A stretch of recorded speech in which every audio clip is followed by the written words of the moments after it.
Trending ngayon, ang dating sex bomb girl na si Izzy Tresona Aragon, dahil sa post niya tungkol sa kanyang drag queen na anak. Umani-umano ng batikos mula sa netizens, media practitioners at blogger si Izzy, dahil hindi nito tanggap ang pagiging drag artist ng panganay na si Andre o Sofia.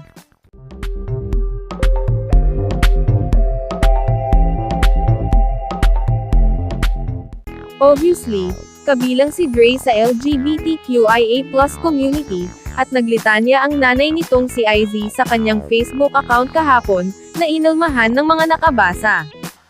Sa kanyang social media post nga, ay ibinahagi ni Izzy ang kanyang nararamdaman tungkol sa naging desisyon ng kanyang anak na si Dre. "I miss you, Dre.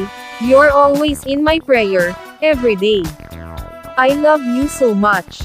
And that will never be changed." Sa mga sumunod na bahagi ng kanyang post, ay naikwento niya ang kanyang naging karanasan sa kanyang ina na palaging hindi pumapayag sa mga gusto at desisyon niya noon.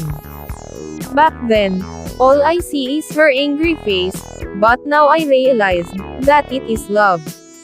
I thought that mom doesn't want me to be happy, but she is just concerned that in the end of it all, I won't get hurt with my decisions." Mahal daw ni Izzy ang kanyang anak, kaya hindi raw niya ito susuportahan sa mga bagay na ikakapahamak nito. Sino ba naman ang magulang ang gustong mapahamak ang anak?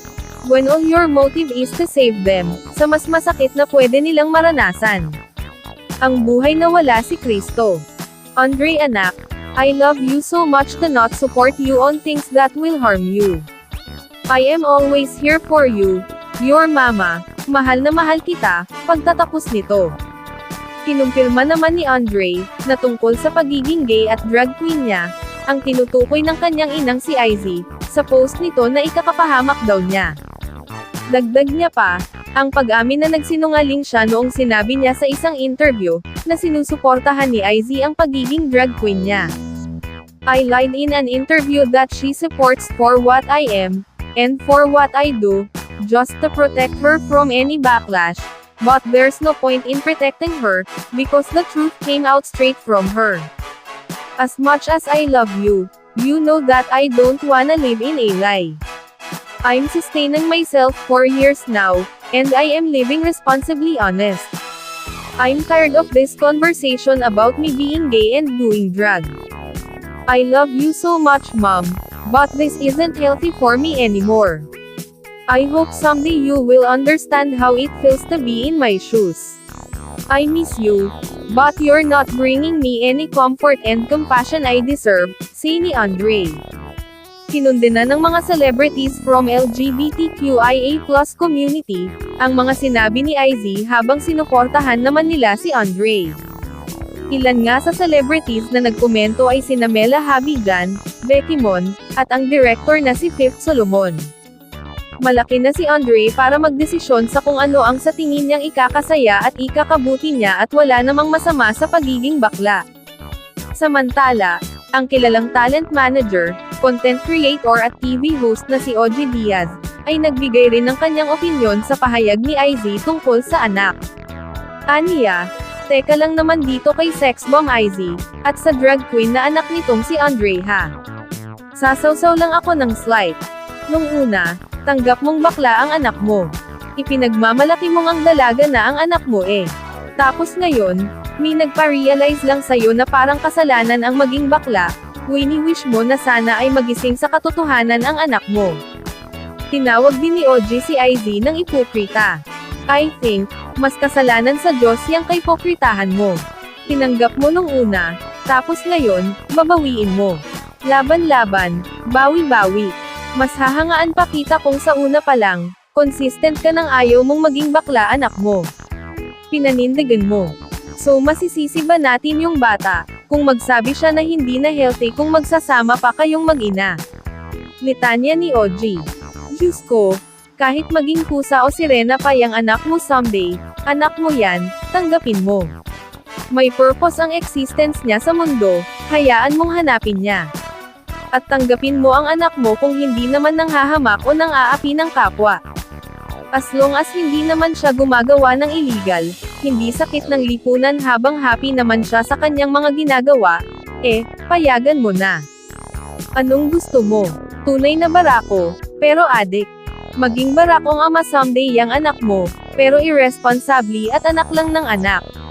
Maging barakong politiko yung anak mo, pero corrupt. Sabi pa ng talent manager. At syempre, hindi nawala ang pagkakomedyante ni OG.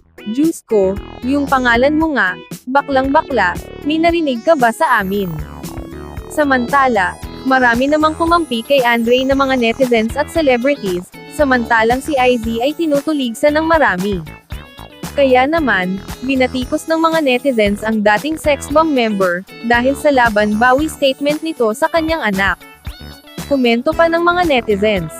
Kasing gulo ng argumento mo yung English mo.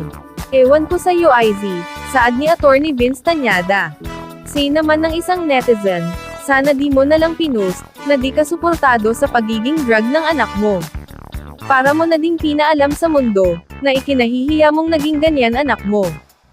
Daming akla ang naokray sa Yumi, kaya sila naging ganyan, dahil pinalaki sila ng sex bomb, nag-practice pa sila mag-split, barena, panginig, gun-earn. Dapat tinext mo na lang kay Dre yang hanash mo, hirit naman ng isang netizen kay IZ. May isa pang netizen ang nagsabing nagde-delete daw ang dating sex bomb member, ng mga komentong hindi nito gusto sa kanyang post. Tantanan mo ko IZ. Kaya ako naging ganito dahil sa inyong sex bomb. Nag-aral pa ako bumending, split, tumbling, para lang manalo sa showdown nung bata ako, sabi naman ng isa.